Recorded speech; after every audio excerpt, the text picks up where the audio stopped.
আমি বার্ধক্যকে ভয় পাই না। বয়সের সংখ্যা বাড়তে থাকলে আমি অস্বস্তি বোধ করি না। আমার ত্বকে কুঁচকে যাওয়া, চুলের রূপোলি বর্ণ কিংবা হাঁটুর ব্যথা আমাকে বিব্রত করে না। আমি জানি বয়স মানেই পরিবর্তন, শরীরে, মনে, জীবনযাপনে। আমি একাকিত্বকেও ভয় পাই না। সময়ের সাথে আমি বুঝেছি একাকিত্ব কারো শাস্তি নয়, বরং নিজের সঙ্গে সময় কাটানোর আর এক নাম। আমি নিঃসঙ্গতার গহ্বরে হারিয়ে যেতে চাই না, বরং একাকিত্বকে বন্ধু করে নিতে চাই। নিজের ভাবনার বিস্তীর্ণ আকাশে উঠতে চাই মুক্ত বিহঙ্গের মতো। কিন্তু একটাই ভয় তাড়া করে ফেলে, আমি যেন কারোর জন্য বোঝা না হয়ে যাই।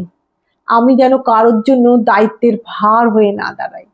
কারোর জীবনের হিসেব নিকেশে এক অপ্রত্যাশিত সংযোজন না হয়ে থাকি।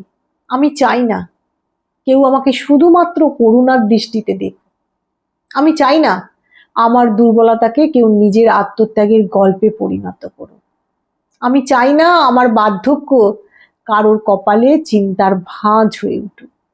আমি চাই না আমার বয়স এক অভিজ্ঞতা সম্পদ হোক, যার প্রতিটি দিন বয়ে আনবে নতুন উপলব্ধির আলো। আমি চাই বৃদ্ধ বয়সে আমি এক অগ্রন্থিত কবিতা হয়ে যেন থাকি, যার প্রতিটি শব্দে থাকবে বেঁচে থাকার আনন্দ, জীবনের গভীরতা। আমি চাই আমার শেষ বয়স হোক এক কাপ ধোঁয়া ওঠা চায়ের মতো, যার প্রতিটি চুমুকে থাকবে অতীতের উষ্ণতা, জীবনের গল্পের মিষ্টতা আর একান্ত নিজস্বতার প্রশান্তি।